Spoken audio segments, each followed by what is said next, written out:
Mga ka-A to Z, isa ka rin ba sa mga naghahanda na ng mga ihahaing pagkain sa bagong taon?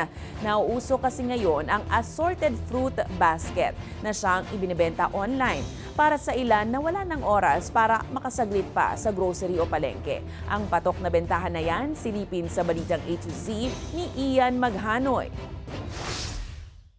Abalang nagbabalot ng mga panindang prutas si Cheryl sa kanyang tindahan sa Farmers Market, Araneta City, Cubao, Quezon City. Gamit lang ang red ribbon bilang panali, transparent plastic bag, basket at mga prutas, voila! May assorted fruit basket na siyang tinda. Laman nito ang 12 hanggang 13 prutas o yung tinatawag na 12 to 13 lucky fruits, alinsunod sa Chinese feng shui. Ito kasi regalo to para sa Big Boss, in-order ng mga customer namin. Ngayon yung 13 fruits, minsan kasi kadalasan talaga yun yung pinapaniwalaan talaga ng Pinoy na pagpaswerte, kailangan kumpleto yung 13 fruits. Tuwing 31 ng gabi, nilalagay sa lamesa. Kaya mabilis sa amin to. Pero wait, hindi ito para sa personal na bumibili.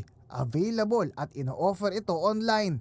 Yes, pwede ka nang makabili ng prutas gamit ang iyong phone. Ito na raw kasi ang in sa ngayon para iwas abala, partikular sa mga wala ng oras para makabisita sa palengke. Order through Viber, mga 2,000 po laman nito. Hindi pa kasama delivery fee. Wala pa naman 100 pag malapit lang. Hindi na raw bago yan ayon sa isang ekonomista dahil panahon pa lang ng pandemya na uso na umano ang food delivery service. Mas naging wais na nga lang din ngayon para magamit ang ganitong mekanismo ng mga nagtitinda para lalong lumago ang negosyo. May mga madiskarteng tao na sinasalang-alang yung convenience ng mga tao.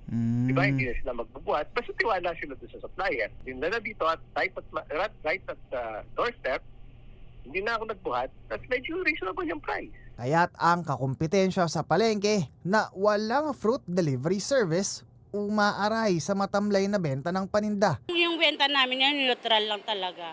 Kumbaga sa parang tabla-tablahan lang. Yung ibig sabihin, okay lang. Diyan, sa lang, kung ano lang yung hindi yung kagaya talaga ng New Year, siguro kikita kami. Sana nga. Naglalaro sa 500 pesos to 2,000 pesos ang isang assorted fruit basket. Laman ng basket ang fruit of your choice. Depende sa pangangailangan ng bibili. Conforme po doon sa gusto ng customer kung magkanong mailalagay ko sa isang basket. Kung anong gusto nilang fruits, yun ang nilalagay ko. Ngayon, kung magkano yung presyo, yun ang naman. Pwede itong gawin ng kahit sino para i-maximize din ang presence online.